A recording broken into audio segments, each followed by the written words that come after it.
A Morte Negra. Durante 26 anos, Marco Polo, seu pai Niccolo e o seu tio Matteo viveram na corte de Kublai Khan, soberano do Império Mongol. Ansiosos por regressar à sua pátria natal, conseguiram finalmente que o ancião imperador autorizasse a volta ao seu país. Ao ver que estavam preparados para o regresso, o grande Khan entregou-lhes 2 tabuinhas como salvo-conduto para viajar livremente por todo o seu reino, e aonde fossem receberiam provisões para eles e seus criados. Também lhes entregou mensagens para o Papa e para os reis da França, Espanha e do resto da cristandade. E seguidamente armou uma frota de navios para que viajassem de novo à Itália junto com os seus pertences. Quando a frota fez-se ao mar, ambas as partes sabiam que nunca se encontrariam novamente.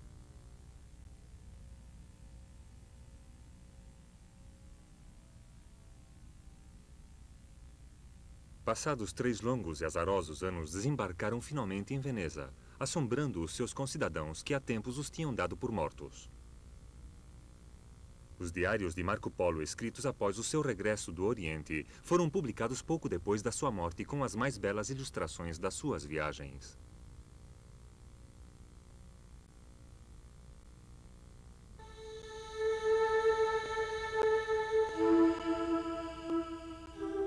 Como era o mundo em 1295, ano em que Marco Polo regressou a Veneza? O fato mais destacado era a existência do Império Mongol, um estado que uniria a China com a Europa pela primeira e única vez na história. Os grandes Khans, soberanos do maior império que jamais se teve notícia, conseguiram que as rotas que atravessavam as suas possessões fossem seguras de dia e de noite. Os artistas ocidentais imaginaram as estepes de Ásia povoadas de surpreendentes criaturas como este homem sem cabeça com o seu rosto no peito. Mas os viajantes não esmoreciam perante tão extravagantes invenções, e os contatos entre Oriente e Ocidente se multiplicaram. Os mesmos Khans sentiam grande curiosidade por conhecer como era o mundo além de suas fronteiras. Marco Polo relata que ele levava um diário durante suas numerosas viagens pelas terras de Kublai Khan, no qual anotava os curiosos costumes e usos dos povos, dado que Kublai Khan desfrutava muito mais ouvindo do que lendo os relatórios dos seus embaixadores e funcionários.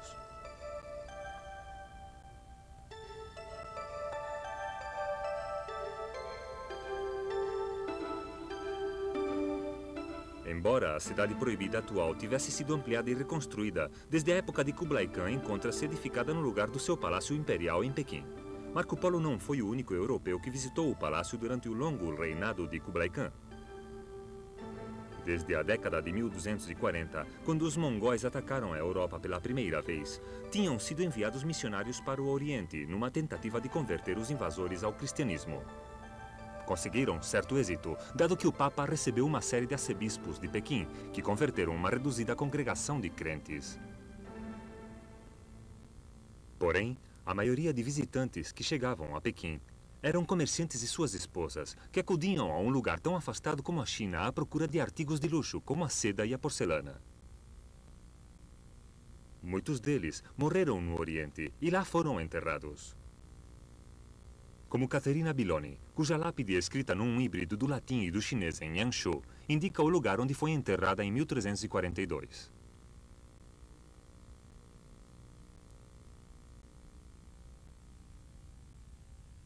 Mas, lamentavelmente, o século da paz mongol chegou ao seu fim. Kublai Khan morreu em 1294 à idade de 80 anos. Seus sucessores não conseguiram conservar o domínio das zonas fora da China. E depois, em 1368, seriam totalmente expulsos de lá. Nenhum europeu voltou a seguir a rota da seda até Katai, porque, sem a proteção dos Khans, já não era um caminho seguro. Esta não foi uma catástrofe para o Ocidente, porque as especiarias continuaram chegando por mar da Índia e a frota veneziana ainda contava com várias centenas de navios. Na sua maioria, construídos nos estaleiros da República, o arsenal que naquela época era o mais complexo industrial de toda a Europa. As caravelas lá construídas empreenderam viagens regulares à França, Espanha e Portugal, Flandres e Inglaterra, transportando produtos orientais. Estes já não consistiam apenas em sedas e especiarias. As fortalezas e as estações comerciais genovesas e venezianas ao longo das costas do Mar Negro exportavam cada vez maiores quantidades de grãos e caviar para o Mediterrâneo. Porém, a maior parte delas fretavam escravos do Cáucaso, georgianos, circasianos, russos.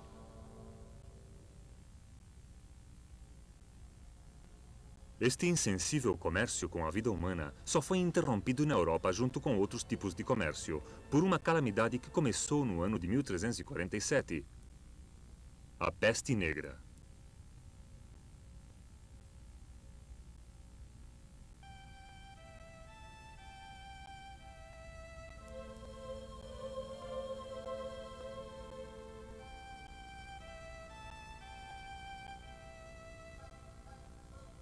Dezenas de milhões morreram por causa da peste negra somente na Europa.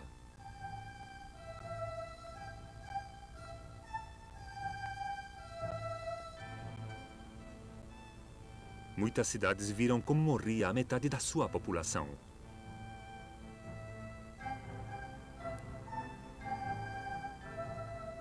Alguns mosteiros perderam todos os seus monges, exceto um ou dois.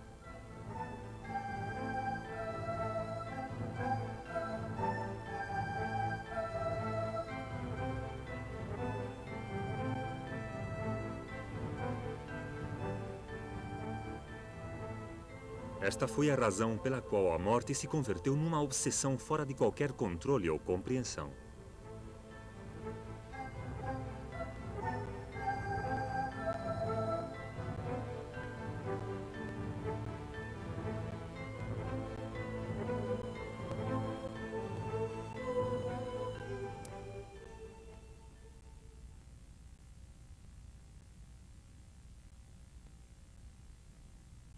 Algumas aldeias foram totalmente varridas do mapa, convertendo-se em aldeias medievais abandonadas, das quais hoje em dia só restam alguns campos e relevos sulcados.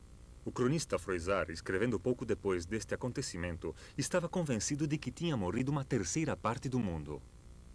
Agnoli di Tura, que escreveu sua crônica em Siena, ainda foi mais alarmista. Este é o fim do mundo, disse. Considerando a escala do desastre, resulta curioso que ainda não se tenha chegado a um acordo com respeito à forma em que tudo começou. Não cabe dúvida de que chegou à Europa vinda da Ásia. Mas como? A teoria mais provável é que os primeiros transmissores foram um grupo de genoveses que regressaram à Sicília depois do assédio da sua fortaleza em Casa, na península da Crimeia. Contaram que os sitiadores mongóis tinham começado a morrer repentinamente por causa de uma estranha doença que produzia uma inchação negra que supurava sangue e que lhes ocasionava uma dor insuportável até que morriam. Desesperados, os mongóis tinham lançado os cadáveres em decomposição dos seus próprios mortos por cima das muralhas da cidade com uma catapulta gigantesca. Um reduzido grupo de sobreviventes genoveses tinha conseguido fugir de Casa. E durante o caminho de regresso à Sicília, a terrível pestilência atacou-os incansavelmente. Quando chegaram ao seu destino, a maioria deles tinha perecido. Após viajar despiadadamente pela Ásia, a peste negra chegou à Europa. Antes do fim do ano, tinham chegado à terra firme. Em implacáveis ondas viajou aos cantos mais afastados do continente e até às suas ilhas mais remotas.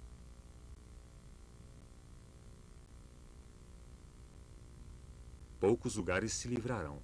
Apenas algumas zonas da Polônia e do norte da Itália. Em 1353, quando por fim a pestilência cessou, talvez uns 20 milhões de europeus, da Escócia à Espanha e da Irlanda à Creta, tinham morrido pela peste negra.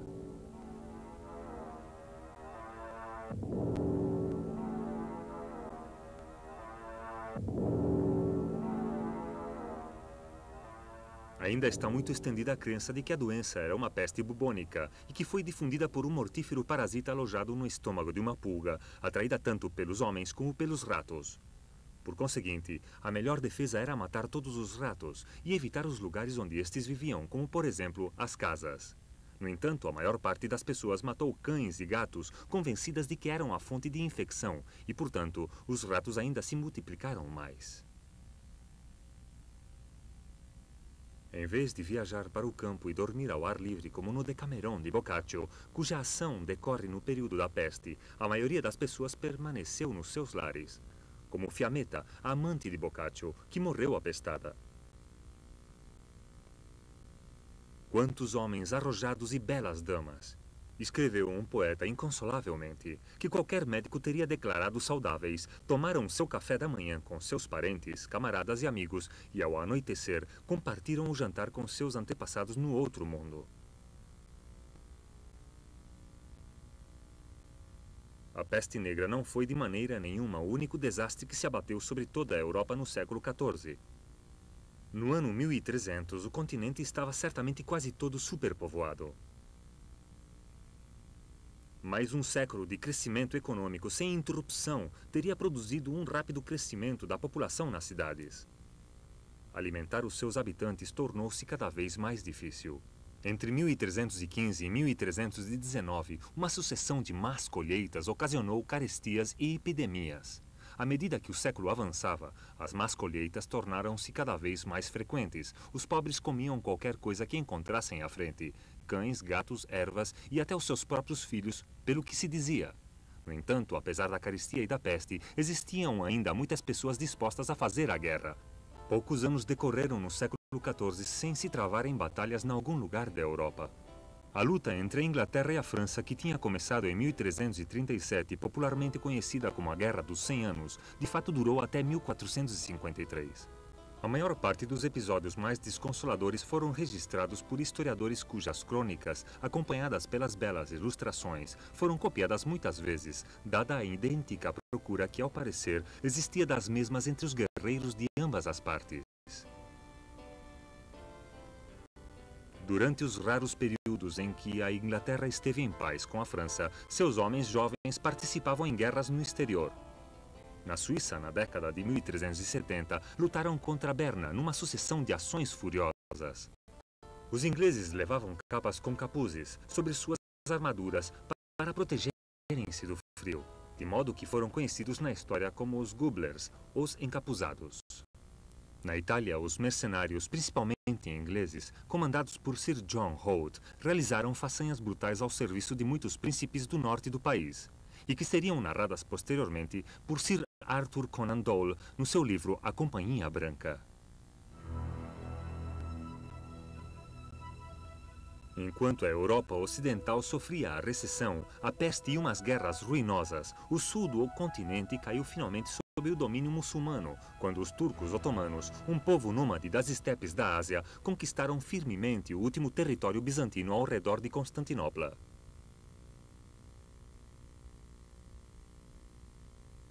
Em 1450, a única coisa que restava do antes poderoso Império Bizantino e que subsistiu durante 1000 anos era a cidade de Constantinopla, defendida por suas magníficas muralhas. Os turcos estabeleceram um longo cerco com a esperança de obrigar a cidade a render-se antes de os defensores receberem ajuda do Ocidente. Por fim, em 1453, um assalto às muralhas da cidade foi coroado pelo êxito.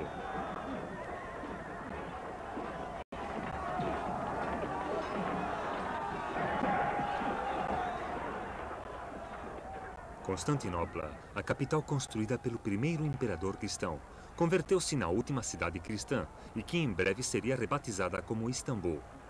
Foi um golpe que destruiu o orgulho cristão e significou uma perda considerável. Os mercadores ocidentais perderam todas as concessões comerciais do Próximo Oriente.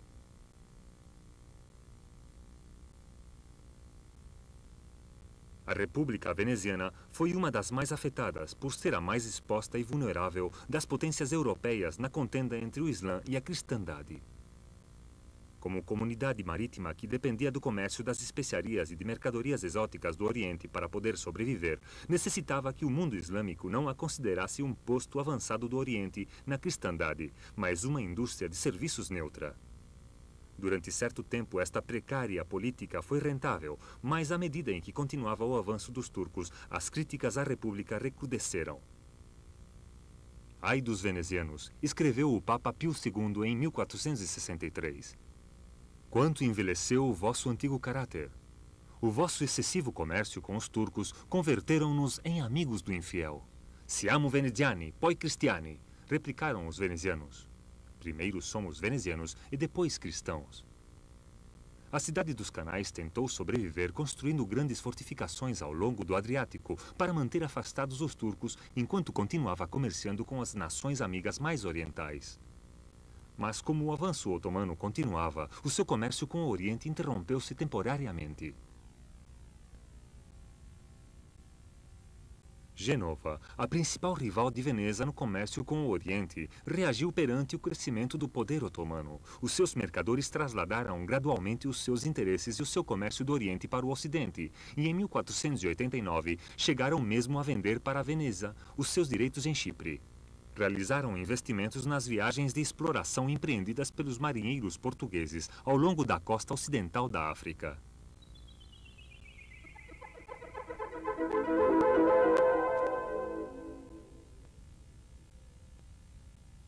A principal figura desta expansão foi o príncipe Henrique, chefe da mais importante ordem dos Cruzados de Portugal.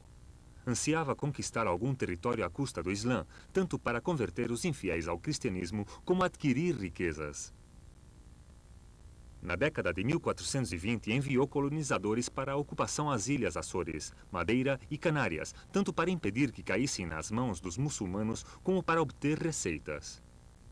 Com a ajuda do capital e da experiência dos genoveses, em pouco tempo, as ilhas começaram a exportar ricos carregamentos de madeira, pigmentos, açúcar e mais tarde vinho da Madeira.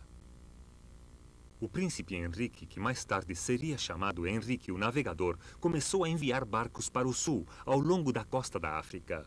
Em 1434 passaram o Cabo Bojador, o ponto mais ao sul conhecido até então pelos europeus. Em 1444, passaram o Cabo Verde e em 1460 chegaram à Serra Leoa. Os capitães de Henrique, o Navegador, tinham percorrido 3.700 quilômetros ao longo das costas da África. Nesta época, o motivo principal destas viagens já não era a religião ou a curiosidade, mas os lucros. Muito em breve, vários milhares de escravos seriam enviados todos os anos para Portugal, da planície costeira para além do Cabo Verde.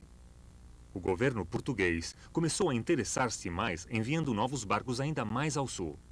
A partir de 1470, uma série de intrépidos exploradores portugueses avançaram para a costa ocidental da África, que até então não figurava em nenhum mapa. Seu avanço continuou até que, em 1488, o capitão Bartolomeu Dias dobrou o Cabo da Boa Esperança e, no lugar mais longínquo onde tinha desembarcado, ergueu uma grande cruz de pedra com as armas de Portugal, tal como ele e os seus predecessores tinham feito durante todas as suas viagens. Estas cruzes ou padrões orlavam agora a costa africana durante vários milhares de quilômetros. Para além do Rio dos Escravos, não se encontrou nada comparável ao ouro e aos pretos da Guiné. Os portugueses confiavam em encontrar para além da ponta da África uma rota marítima para a Índia. Para nós que vivemos no século XX, resulta difícil imaginar a visão de mundo dos contemporâneos de Dias. Aproximadamente uns 1000 anos antes de começar a exploração portuguesa da África Ocidental, o geógrafo Estrabão tinha realizado um mapa do mundo conhecido que se estendia do norte da Grã-Bretanha à Europa e da África do Norte à Índia. Tinha adivinhado que o continente africano estava rodeado de água, como demonstra esta reconstrução. Mas a África aparece só como Líbia. O egípcio Ptolomeu, que escreveu no século II da nossa era, mostra uma parte do mundo conhecido ligeiramente maior, mas em desacordo com Estrabão com respeito à África. Segundo Ptolomeu, o continente continua ao fundo do mapa e está unido à Ásia por uma ponte de terra. Durante mais de 1000 anos, as obras destes cartógrafos ficaram perdidas para o homem do Ocidente, vítima dos séculos de cataclismos que assolaram a Europa. Quando foram redescobertos no início do século XIV, as teorias de Ptolomeu converteram-se na base da geografia mundial. Ao dobrar a ponta meridional da África, Bartolomeu Dias demonstrou que Ptolomeu estava enganado.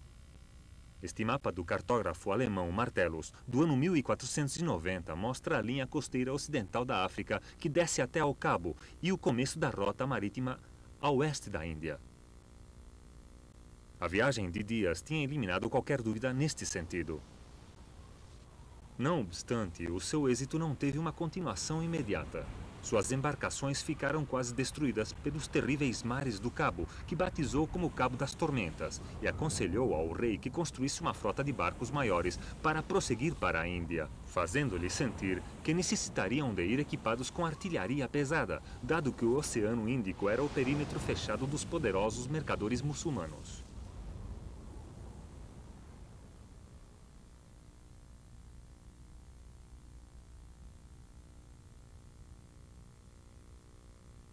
preparação desta frota levou tempo e Portugal não podia permitir-se um fracasso, e só em 1497 saiu de Lisboa uma poderosa frota comandada por Vasco da Gama, um nobre cortesão. Ao cabo de 2 anos regressaram com sedas e especiarias e com a convicção de que com mais barcos e canhões, todo o comércio marítimo com a Índia poderia ser controlado pelos portugueses. Em 1500, saiu uma frota de 14 caravelas comandadas por Pedro Álvares Cabral, que só parou durante o caminho para reclamar o Brasil para seu soberano. Controlou todos os navios que navegavam pelas águas da Ásia. Mas nesta época havia outro europeu que reivindicava ter descoberto uma rota marítima para a Ásia. Seu nome era Cristóvão Colombo, um dos muitos marinheiros que estavam a serviço de Portugal no século XV. Lá para o ano 1487, quando tinha 36 anos, Colombo chegou ao convencimento de que a uns 6.000 quilômetros ao oeste de Lisboa, um navegante descobriria o Japão. Nesta época, os homens instruídos tinham chegado à conclusão de que a Terra não era plana como sempre se pensou, mas redonda. No entanto, Colombo acreditava que a sua circunferência era de só 30.000 quilômetros, aproximadamente 20% menos das dimensões reais.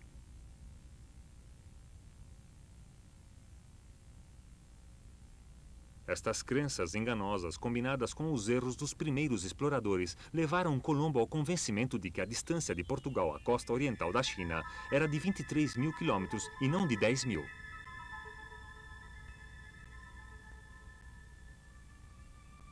Por conseguinte, de acordo com os cálculos de Colombo, esta viagem ter-lhe-ia feito percorrer 3/4 partes do globo.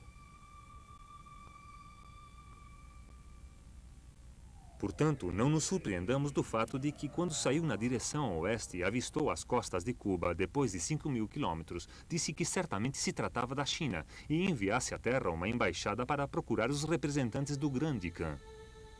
Porém, em 1487, estes descobrimentos ainda se achavam no futuro. O Conselho de Estado de Portugal rejeitou a teoria de Colombo. Decepcionado, percorreu durante 5 anos as capitais da Europa à procura de um patrocinador. Finalmente, em 1492, encontrou-o na Espanha, na pessoa de Isabel de Castilha, e por ela foi nomeado almirante dos mares e oceanos, e deu-lhe 3 caravelas com as quais poderia navegar rumo às Índias.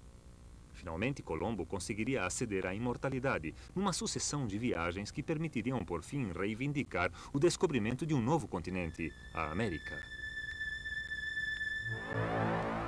Em menos de meio século, um punhado de exploradores das penínsulas ibérica e italiana tinham comunicado uma série de regiões divididas até essa altura num sistema global que nunca se partiria.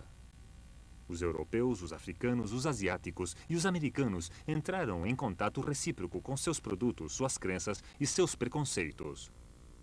Não foi um intercâmbio que só aportasse vantagens às nações e culturas europeias dominantes, mas para aqueles que foram descobertos, os africanos e os americanos em particular, os benefícios seriam poucos, se é que houve algum, e as perdas catastróficas.